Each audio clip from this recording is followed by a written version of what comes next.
Using a 19mm socket, go ahead and remove your lug nuts.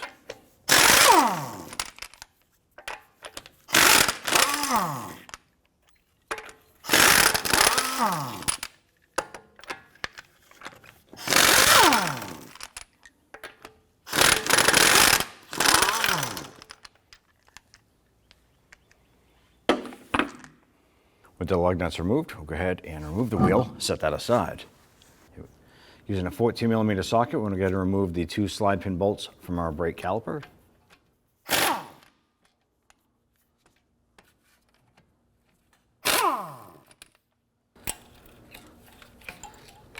Use a small pry bar, go ahead and work the caliper off.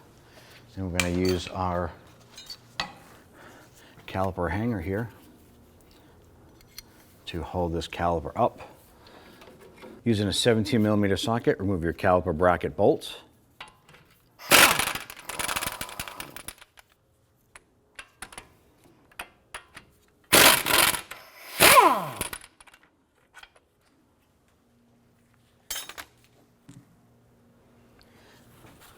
Grab the bracket, slide that off and set it aside. We're going to use our impact screwdriver here to remove these screws.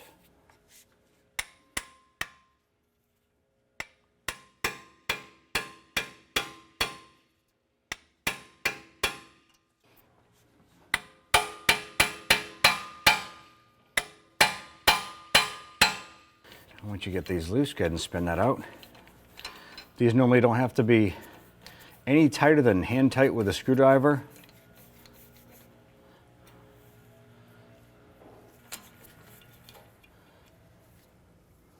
Go ahead and set these screws aside. Go ahead and grab your brake rotor. Remove this and set this aside. Brake caliper here. I'm going to pull it off the hanger. What we want to do is open up our bleeder screw here. This is going to allow us to go ahead and compress in our piston here. It's going to push out some fluid here, and then we'll tighten it up, and we'll be ready to continue on our brake installation. Using our 10mm socket. Just break that loose a little bit. When we open this up, we're going to see some brake fluid coming out. Just want to go ahead and snug that just ever so slightly, just to keep the fluid from coming out. You can use an old brake pad. We have a brake pad plate right here.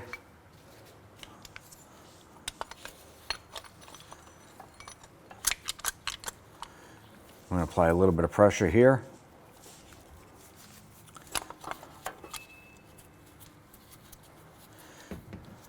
Then we're going to open up this bleeder screw. You want to have a catch can or a towel underneath the vehicle because fluid will be coming out. With that open, go ahead and push in that piston. See the fluid coming out there, and we're pushing the piston inside the caliper. Work that in. Once that's bottomed out, go ahead and tighten up your bleeder screw.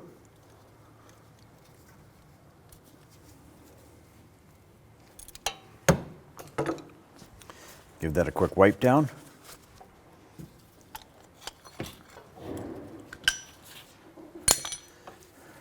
And go ahead and rehang the unit. Let's now go ahead and clean up our brake caliper bracket. I'm going to start by removing our brake pads. Our brake pads are stuck in here pretty good. We're just going to use our hammer and smack those guys out.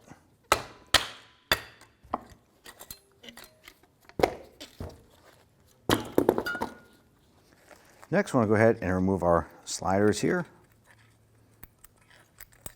Just pop those off.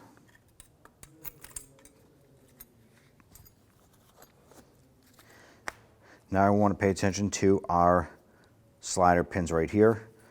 Ours seem to be moving pretty well, but we are going to break it down and do a cleaning on it so we have a good operation in the future. You want to pull this out, we have a rubber boot right here. Go ahead and twist this here and work that rubber boot off. Work our slider pin out like so. Set that aside. Do the same on the other side.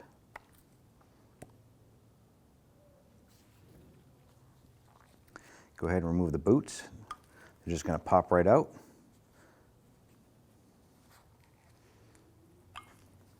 Do an inspection of the rubber boots. See if there's any tears or any wear or anything like that. If they are torn or have any holes in them, anything like that, any damage to them, you do want to go ahead and replace these. These are going to keep the moisture and dirt out of where the slide pin operations take place. We're going to use our bristle brush. We're going to clean out the bore.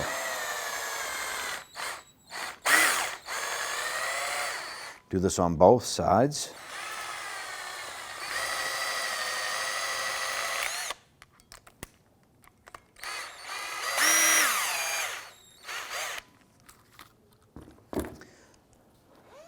I'm going to go ahead and spray this out with a solvent, get any debris out of there, make sure that's clean.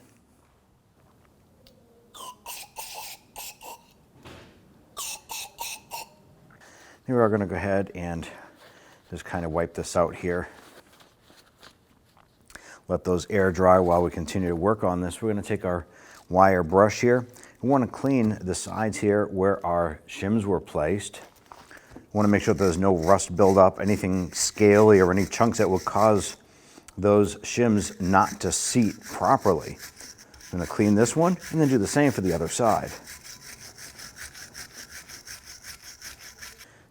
Let's go ahead and clean our slider pins here. I'm just going to spray them down with some solvent. Give those a wipe down. I want to get any old grease off of this here. Do a visual inspection. Look for any score marks, any rust buildup, anything like that. Ours look really good. Repeat for the other pin. Go ahead and spread the grease on the pin. Just going to set that aside for now. I'm going to grab our rubber boot, line this up, and we're going to get our boots installed before we put those pins in.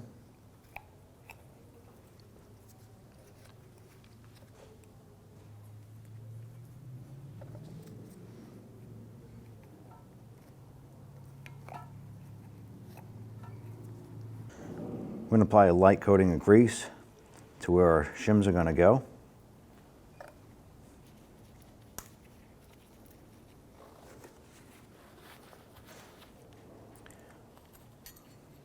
Go ahead and grab your shims and line these up and work these down into place.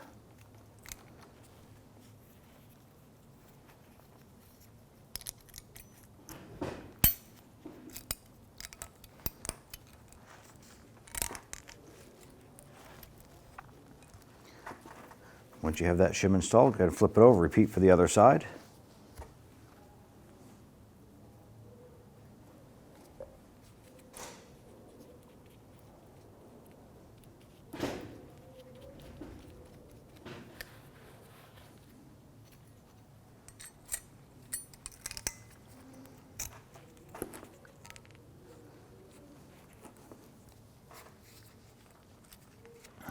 You're going to take your rotor, you want to line up your recessed or dimpled sections here with the holes that are going to line up on your hub.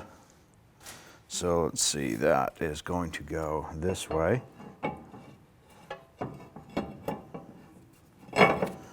Like so. Then we're going to go ahead and put our retainer screws back on. If you have these, great, you can use them. You do not need them. It's not mandatory or critical to the operation of your braking system. Let's go ahead and install our caliper bracket. Line this up. We're going to get our upper bolt starter first.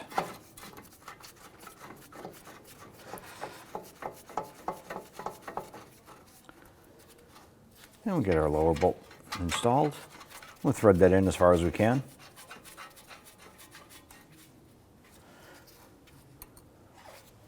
Let's install our inboard pad. This has our shim tab or squeak tab right here. I'll line this up, drop that in.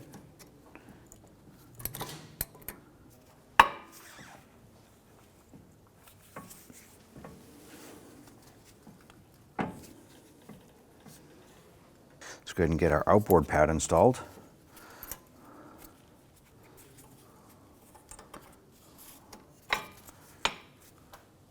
Move our caliper hanger.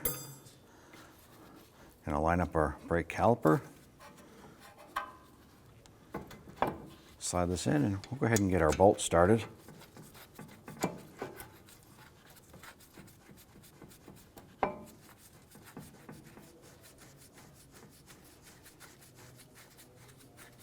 Once you get that bolt in, go ahead and get the bottom one lined up.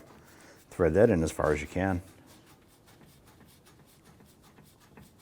Install your rubber cap on your brake bleeder screw. Okay. I'm going to go ahead and torque down our caliper bracket bolts to 79 foot-pounds. And repeat for the upper bolt. I'm going to torque our caliper bolts to 37 foot-pounds.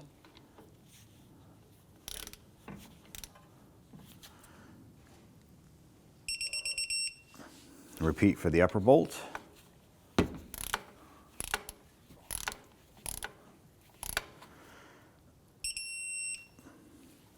Let's go ahead and install your wheel.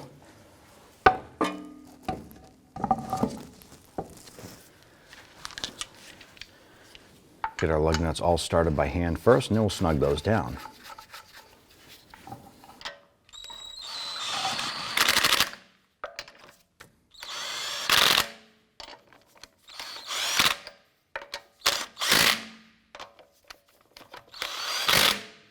We're going to torque our lug nuts to 80 foot-pounds.